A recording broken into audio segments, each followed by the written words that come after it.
technology, give learners a thrill. Deep Dive Monday to the deep tech solutions. Deep Dive Monday.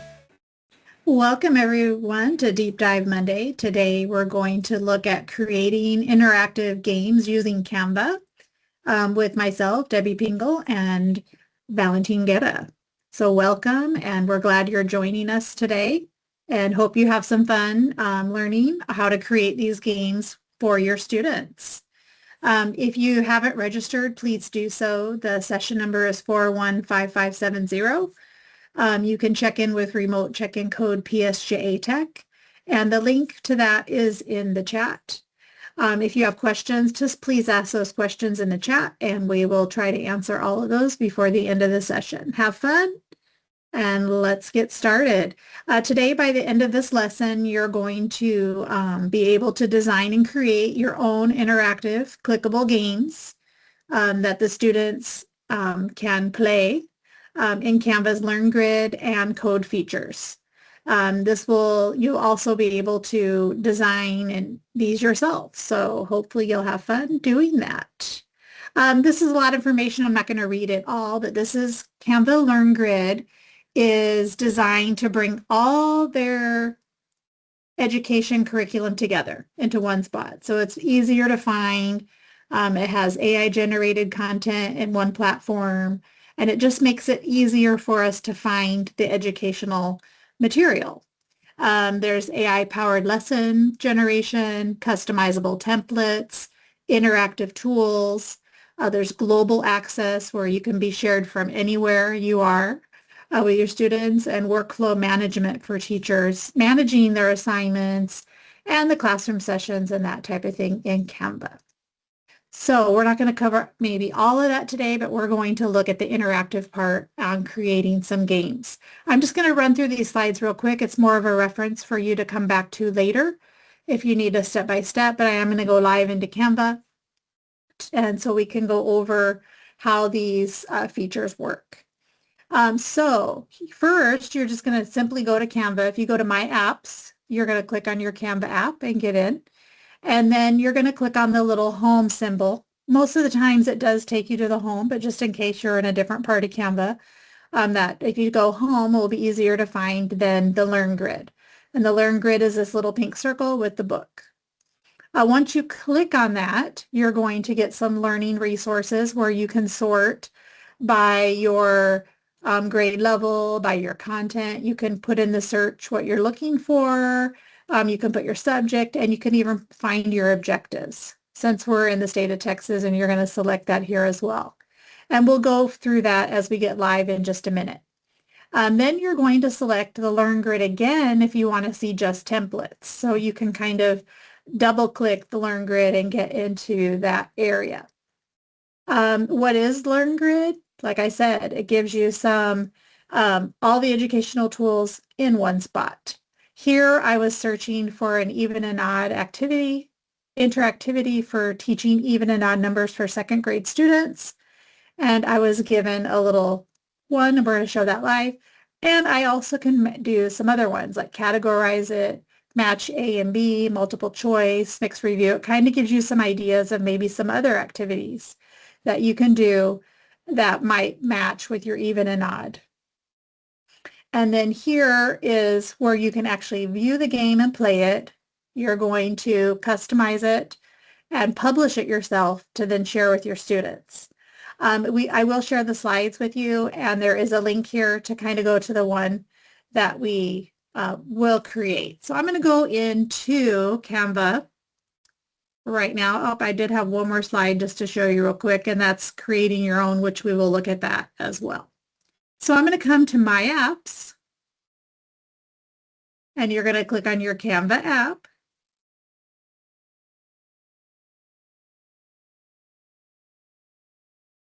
And it's taking a minute, longer than usual.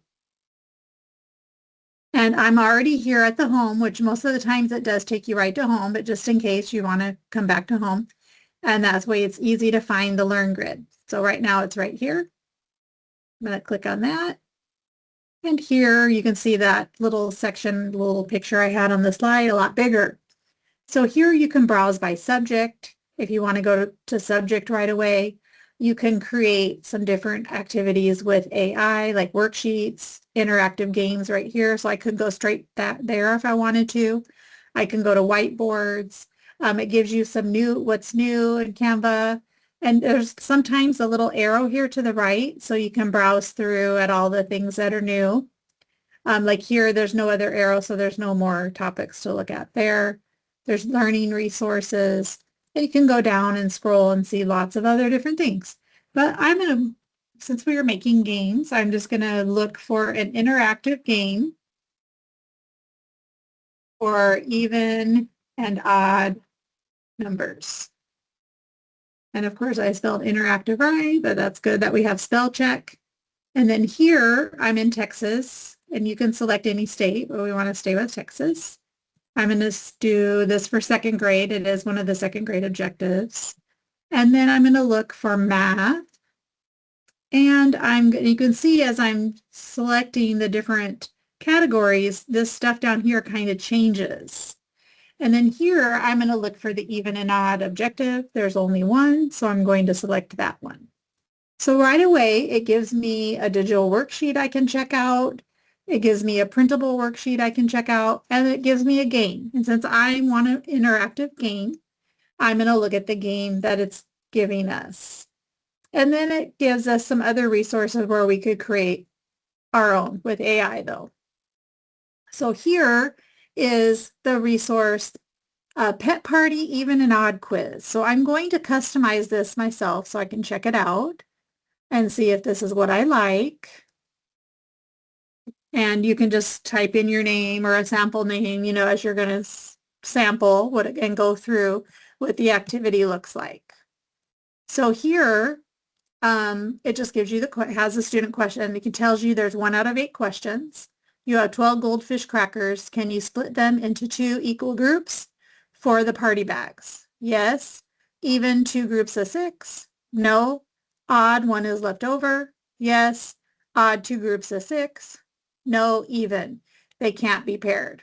Well, we know that 12 is even and 2 groups of 6, so we're going to select that answer. And it tells me that's right, so I'm going to go to the next question. Look at these gummy bears and pears.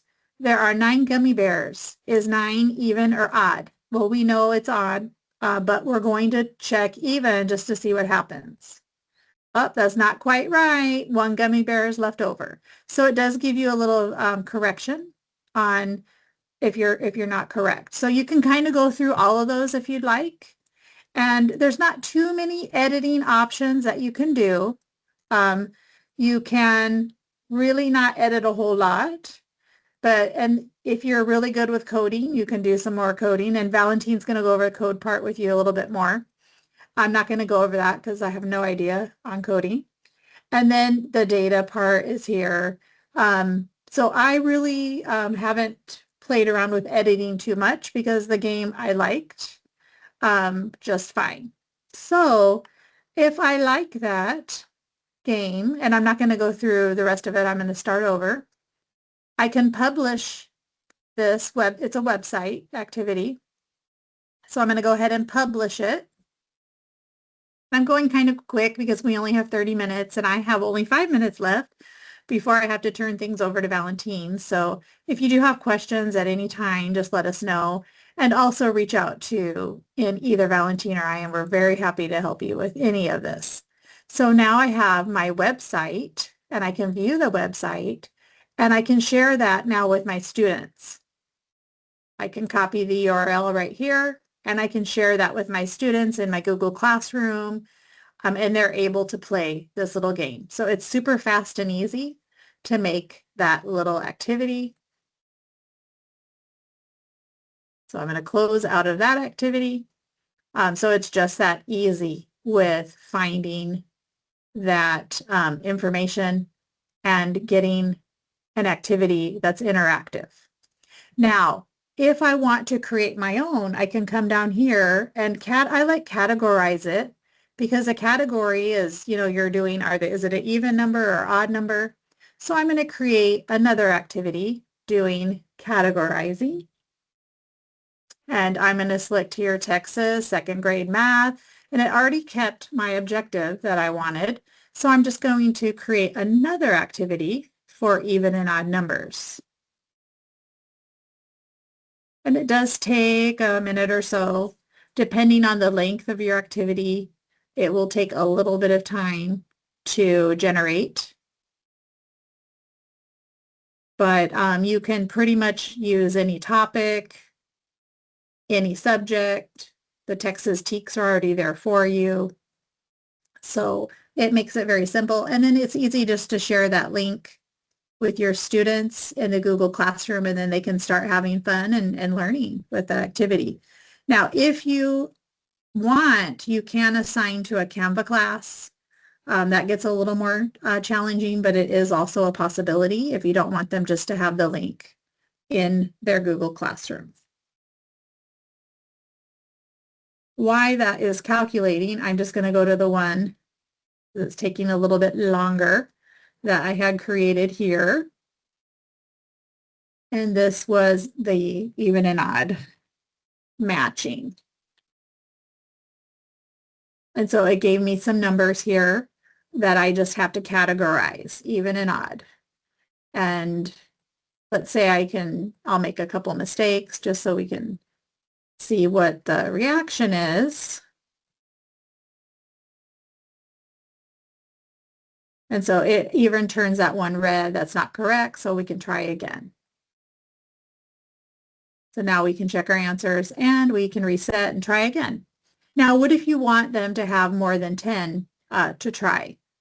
Let me go back and see if this created. Okay, so it did. So I can then come over here and I can, because this one's going to give us 10 as well.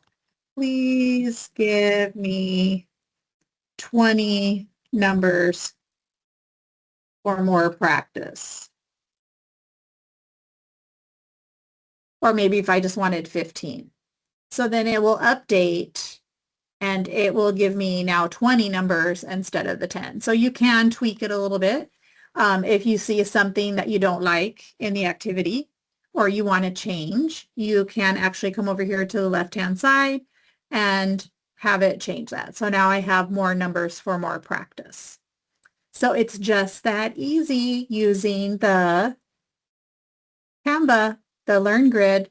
And if you're back in the Learn Grid, I did show the templates already, yes. Okay, so have fun creating some games for any subject, science, math, social studies, reading, whatever your heart desires, you're able to create. So have fun creating that. And I'm going to turn it over to Valentine, who will continue on with the coding part of Canva. Ooh, well, I created something very similar to what you created, Debbie, using Canva code. So what I did, I went directly into our science curriculum and I grabbed what was going on for this week. So I grabbed the slides for this week and then I just created a prompt to be able to talk to Canva code. And you go into Canva code, you select code, make sure that this is selected, and you describe your idea that Canva will code for you. So I created a beginning prompt, and let me show you more or less what it looks like. So the original prompt, and I use these science slides with where, let me show them to you. I grabbed the TEKs, the student learning objective from here, and it's all about the environmental impact that humans have with the world, with the earth. So I put here, create a learning game for 5th grade students where they're able to answer this essential question. How can we design and explain solutions such as a conservation, recycling, or proper disposal to minimize environmental impact use of natural resources? Then I put a little bit more information of how I wanted it to work, make it interactive for students to learn about those solutions to help the environment, what humans have done to impact the environment negatively, and also what they have done to impact the environment positively. The student learning objective that was there is this one. And then the TEKs that they reference were these for science and this one for reading and this one for math. At the end, before I submitted the prompt, I put, ask me questions first. So I like to say that to AI so it doesn't automatically just start generating without you still fixing and pointing out the details of how you want the space or the code or whatever you're generating. So this works with any AI. So to ask me questions, usually you want to tell it also one at a time about the design, about the game logistics. We will make the game available on a site. So we're going to post it in Canva. And then do not generate any code until I tell you. And then after doing this, this is what the Canva code responded. Great topic, game format. I prompted afterwards as well. And I told it, well, I was answering those questions. So like number 2, something else like a sorting, matching, or adventure game or a quiz style game. I don't want a quiz style game. I wanted an adventure style game. And then how many levels? Should we put points, badges, stars? Should the game cover all 3 areas equally, the negative, the positive, and the solutions? Do you want, so all that, I always like putting the numbers so it knows what I'm responding to. Not sure if it's necessary, but to me, it feels like it's necessary. And so I put adventure style game. Let's make it 3 or 5 levels. Students can earn environmental badges for recognizing what humans have done and what are the solutions that we can do to help the environment. Let's make it in all 3 areas, focusing 25 on the negative, 25 on the positive, and 50 on the solutions. Keep it purely interactive. Bright, bold colors, friendly, nature theme, realistic nature photos, and make it all 3 to be selecting at the beginning. So either make it a solo, or a competition, or a collab game. And then 12 challenges that will be 3 negative, 3 positive, and 6 solutions. So it continued prompted, and I kept on prompting back and forth until I finally ended, and we came up with this game that is called the Earth Explorers PSJA Planet Protectors. If you click in here, you will have access to those links that Debbie or myself will share with you soon. You click on it and you go into this site. I'm going to share it here in the slide so our attendees can go ahead and check it out. You go, you start your mission, and then you select if you want solo, competition, or team mode. You go solo, there's 12 challenges. You begin the adventure. There's different kinds of interactivity games. In this one, they're going to be selecting if these resources are renewable or non-renewable. And it gives you the instructions right here. So these are renewable, renewable, renewable, non-renewable, renewable, not renewable, non-renewable, and renewable.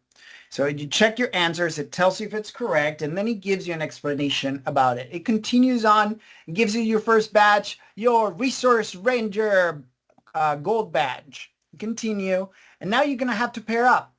What is causing this effect? So factory emissions, what are they causing? So the factory, let's see this smog in the city is the car exhaust, the greenhouse gases, burning the coal, acid and aerosol sprays, ozone damage.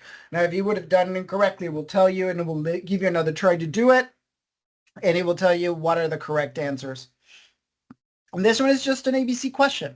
So a factory is dumping wastewater near a river. What will likely happen?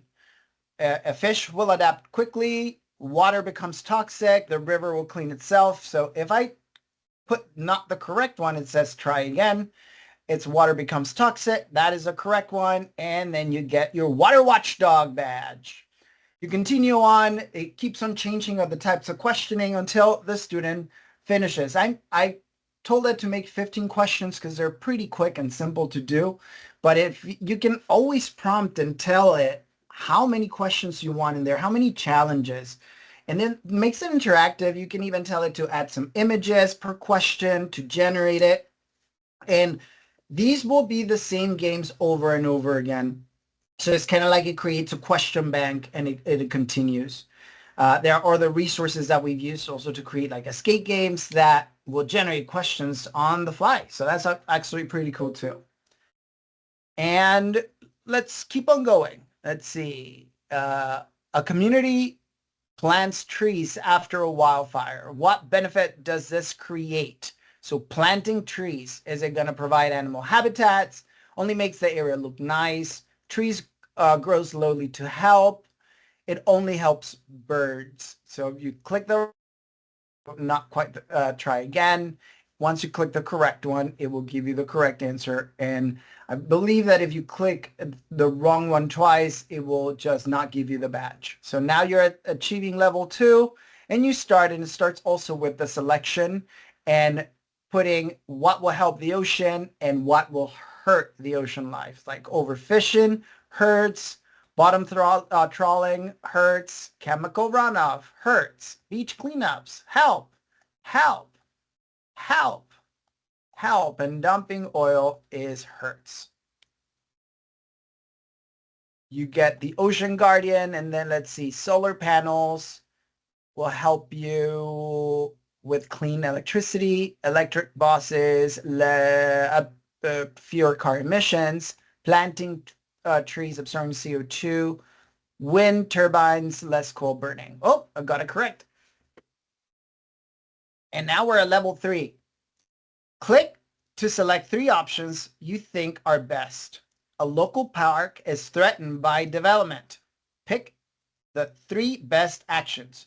Create protected zones, build the mall instead, add more parking lots, remove all fences for access, plant native species, or start a community garden. I'm going to click this one, and then I'm going to click these 2, just so I will say, I'm going to click these 2 and then submit it. And this is what happens after the second chance. It just tells you the correct answers, what they were, and then an explanation of them. You continue playing until you get onto the last question, which will be number 15. But in Canva, I just wanted to show you, it's very similar to what Debbie was showing. And if there's something that you want to change, you can say in here, add images to each of the challenges as background to make it more interactive. Also, could you create some drag and drop questions? Is there any other type of thing that you would like to change to what you saw? Tell me and we can add it, and Canva Code will start planning it. It will give you more or less what we can do. So for drag and drop, should the existing sorting challenges become a drag and drop? Yes. Let's make the sorting a drag and drop. And for, do you want, yes, theme the challenge backgrounds to the actual challenge.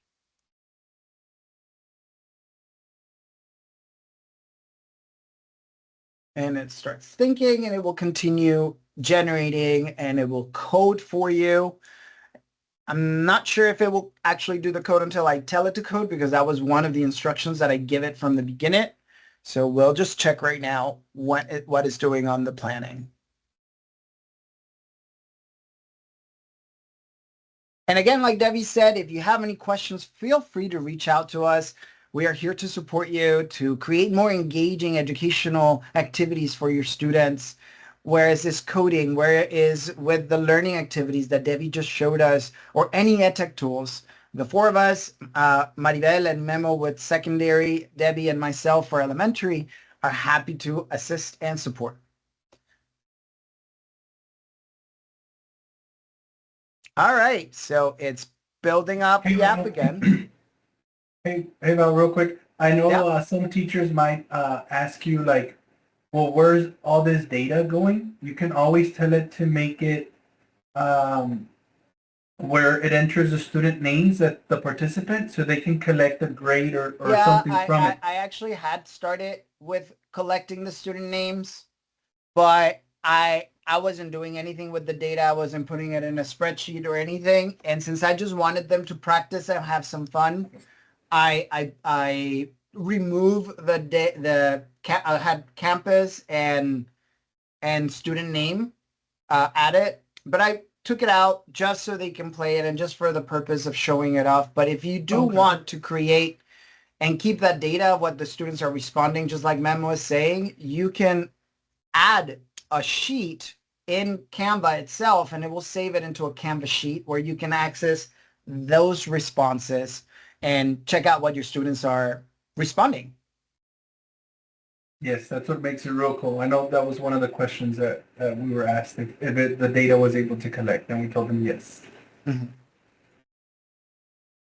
Always, we're all about data, and the more data you get, the better. In this situation, I didn't want to spend time on showing data because we're almost out of time and it's still loading more code.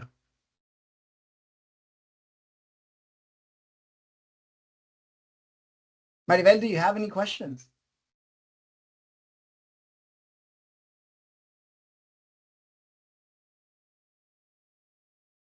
All right, it's 4:56. If there's no questions, this is taking way too long. We're just gonna go ahead and finish our training. Thank you very much for joining us. Spin the wheel. I did add a spin the wheel there for them that I created. That's cool. Is that the one that you shared? The space exploration? Is that the one? Let me see. Let me open it up while this is coding. I was gonna spin it for us four to see who buys lunch for Cinco de Mayo. So the raffle wheel, very cool. Yeah, this is very similar, very cute. I like it, Memo.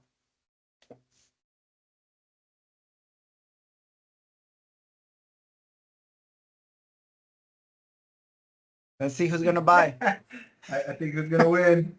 I hope I win. It was Meme. All right. Let's see if it's not finished coding. Well, everyone, thank you so much for watching. One more time, if you need anything from us, reach out to us. Teams, email, we're here to support you. Have a great rest of your day. Have a good day. Bye-bye. Bye.